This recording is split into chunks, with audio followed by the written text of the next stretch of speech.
दोस्तों नमस्कार। आज मैं अपने एपिसोड में भारतीय लोकतंत्र के जितने भी पाए हैं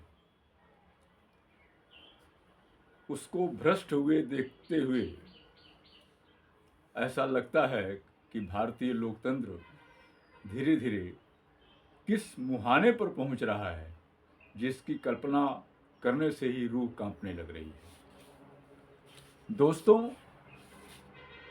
अभी इसी 15 मार्च 2025 को दिल्ली हाई कोर्ट के जज यशवंत वर्मा का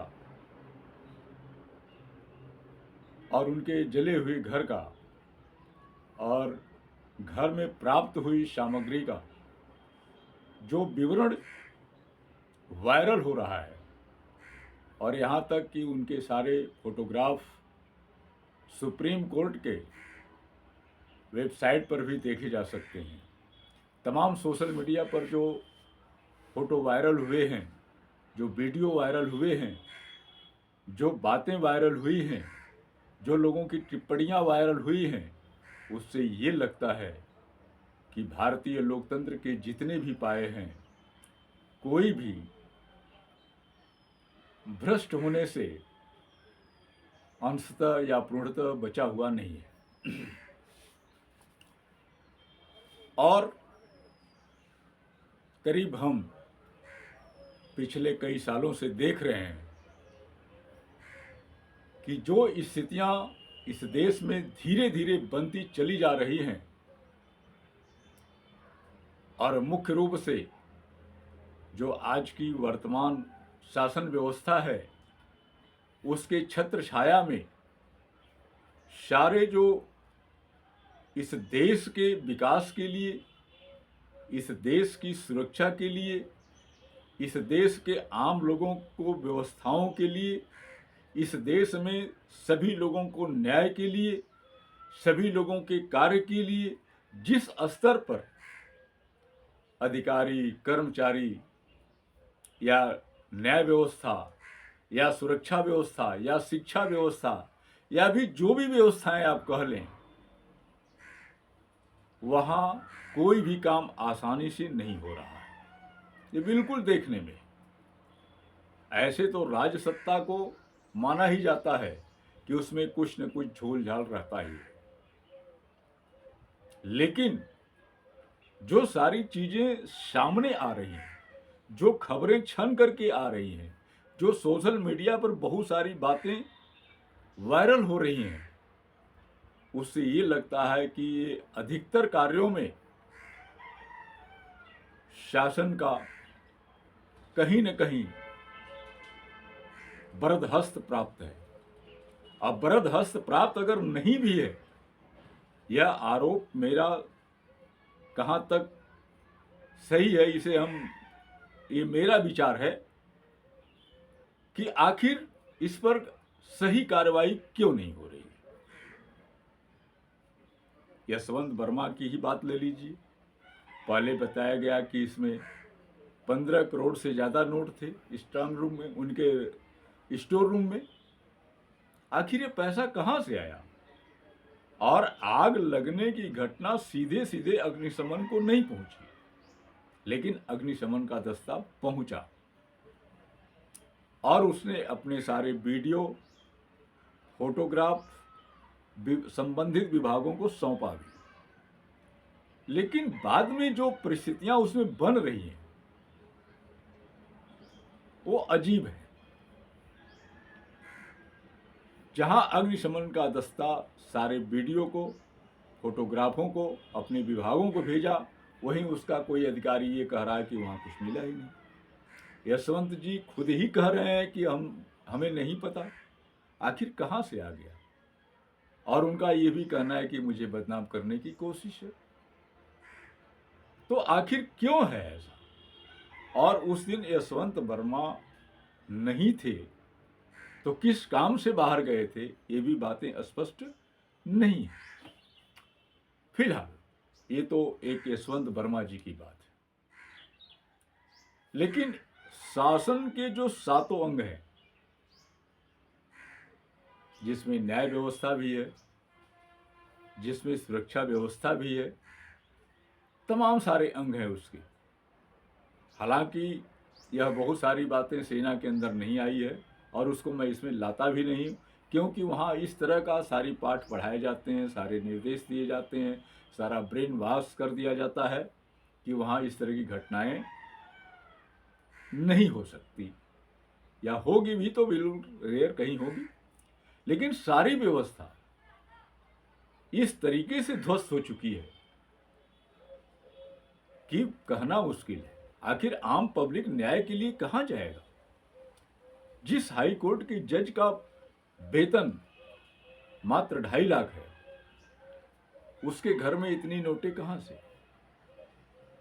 और इससे ये महसूस होता है कि जो फैसले आते हैं जिससे पीड़ित पक्ष संतुष्ट नहीं है, तो आखिर ये हुआ कैसे? हमारे जो साहब लोग हैं, जज साहब लोग हैं, न्यायाधीश लोग हैं, आखिर ऐसी परिस्थितियां कहां से आके टपक जाती है कि उनके फैसले अजीब ढंग के होते हैं। और तमाम ऐसे फैसले देखने को मिलते हैं, आप ढूंढ करके देख सकते हैं। तमाम सारे अधिकारी, चाहे वो ईडी के हों, चाहे अन्य विभाग के हों, पिछले दिनों कई अधिकारी भी इसके लपेट में आए हैं, पकड़े गए हैं, रंगे हाथ पकड़े गए हैं। तो कार्रवाइयां अजीब चीज। जिस न्यायाधीश पर भ्रष्टाचार का आरोप लगता है, न्यायाधीश ही फैसले करते हैं। ठीक है, कोई बात नहीं है, लेकिन फैसले उस ढंग के होने चाहिए। लेकिन जिस पर आरोप लगा है उसी की अध्यक्षता में ही कुछ हो, तो आप न्याय की कल्पना कर सकते हैं। जब चीफ जस्टिस लोग भरे मंच से सांप्रदायिकता की बात करते हो, ऐसे शब्दों का प्रयोग करते हो जो असंवैधानिक हैं, समाज में अमान्य हैं, और अपनी गलती भी न स्वीकार कर रहे हो, आप सोच सकते हैं। आपने देखा पिछले सीजीआई को, यह लगा शुरुआत दौर में कि लगता है कि इस देश को न्यायाधीश ही बचा सकते हैं, सीजीआई ही बचा सकते हैं। बड़ी उम्मीदें थी, लेकिन आते आते अंत में सारी उम्मीदें ध्वस्त हो गईं। तमाम सारे पुख्ते आरोप के बाद भी कोई कार्यवाही नहीं हुई। जिस चीज को आप गलत ठहरा रहे हैं उस पर दंड क्यों नहीं? ये हालात हैं। जबकि स्थितियां अलग हैं। माना यशवंत वर्मा जी जैसे कह रहे हैं कि मुझे बदनाम करने के लिए, आखिर कौन है ऐसा? उस पर भी विचार होना चाहिए। क्यों किसी की कमजोर नस पकड़ी जा रही है या कमजोर नसें पैदा की जा रही हैं? हो भी सकता है कोई, मैं ये तो नहीं हूं उसका विशेषज्ञ, लेकिन अगर ऐसा है तो इस पर भी विचार होना चाहिए। कहां से ऐसा दबाव है, कहां से ऐसा प्रेशर है? वर्तमान सीजीआई का भी आपने देखा, बड़ी अच्छी उम्मीदें चल रही थी, लेकिन कहीं ना कहीं पॉइंट जरूर आई कि शासन का प्रेशर बरकरार है। अन्यथा हमारे यहां चुनाव आयुक्त का कैसे इस तरह से नियुक्ति हो सकती थी? आप उसके पहले भी फैसला कर सकते थे, अपना निर्णय दे सकते थे, लेकिन नहीं हुआ। अब आम पब्लिक और इस देश की लोकतांत्रिक व्यवस्था का क्या होगा? हर व्यक्ति परेशान है, नीचे के स्तर से लेकर के ऊपर के स्तर तक। आप अगर कोई कार्य कराना चाहें तो जो काम 10 मिनट का है उसको 10 महीने लग सकते हैं। चक्कर काटते रहिए। आपको अधिकारी कर्मचारी या फला ढेकना आपको घुमाते रहेंगे। क्या स्थितियां हैं। और आज का अधिकतर आप देख सकते हैं कि जो सरकारी कर्मचारी हैं उनका जितना वेतन है उनके रहन सहन से कल्पना कर लीजिए, आप कर लीजिए, आप समझ सकते हैं कि इतना वेतन पाने के हिसाब से इतना व्यवस्थाएं कहां से हैं। बड़ी अजीब हालत है। लोकतंत्र का भविष्य पूरा का पूरा खतरे में दिखाई देता है। भारतीय लोकतंत्र के आड़ में क्या क्या हो रहा है यह आप देख सकते हैं। आप देख रहे हैं, न शिक्षा विभाग सुरक्षित है, न न्याय विभाग सुरक्षित है, न कोई विभाग सुरक्षित है जहां से आप अच्छी चीज की कल्पना कर सकते हैं। अजीब सी हालत है। यह यहाँ के जो असली राजा है यानी लोकतंत्र में मतदाता जो राजा है वह आखिर ठीक से सोच क्यों नहीं पा रहा है, और सोच भी रहा है तो शासन तंत्र के ऐसे ऐसे कारनामे सामने आ रहे हैं जिसकी कल्पना कोई नहीं कर सकता। तो अंतिम उपाय बच क्या रहा है। आम पब्लिक आर्थिक रूप से इतनी परेशान क्यों होती चली जा रही है। न्याय लेने के लिए 50 साल आपको इंतजार करना पड़ता है। बचपना में मुकदमा हुआ, न्याय आप चाहे और बुजुर्गियत आ गई। क्यों इतना लेट किया जा रहा है। भ्रष्ट चुनाव में आरोप लगा लेकिन उसका अर्थ क्या निकला, कुछ नहीं। कहां से ऐसा हो रहा है। कहीं न कहीं जब घर का मालिक उन सारी चीजों को या तो चुप रहता है या तो उसके मन वाली हो रहा है या तो वो ऐसा चाहता है। ये तीन परिस्थितियां हैं, तभी तो इस तरह की बातें सामने आती हैं, ऐसे निर्णय आपके सामने आते हैं, ऐसी व्यवस्था आपके सामने आती है और आपके हालत दिन प्रतिदिन खराब होते जा रहे हैं। आम जनता बेरोजगार होती जा रही है, उसको कोई रोजगार नहीं है। जहाँ से रोजगार मिलने के साधन है, जहाँ से नौकरी पाने के साधन है, वो सब के सब निजी हाथों में जा रहे हैं। तो स्वाभाविक है बेरोजगारी बढ़ेगी। और जब लोगों को निकम्मा बनाया जाएगा, खाना नहीं मिलेगा, वो काम नहीं मिलेगा, रोजगार नहीं मिलेगा, तो वह तो कुछ भी करने के लिए तैयार रहेगी और हो भी रहा है। इससे लोग त्रस्त हैं। इस देश के पूरे लोगों को ये सोचने की आवश्यकता है, थोड़ा अपने स्वार्थ से ऊपर उठकर। नहीं तो आज मेरे घर में आग लगी है जिस पे आप खुश हो रहे हैं, कल जब आपके घर में आग लगेगी तब, और होता ही है। अगर एक घर में आग लगेगी तो पड़ोस का घर बचा सुरक्षित नहीं रहेगा, ये तय है। आज गरीब जनता मारी जा रही है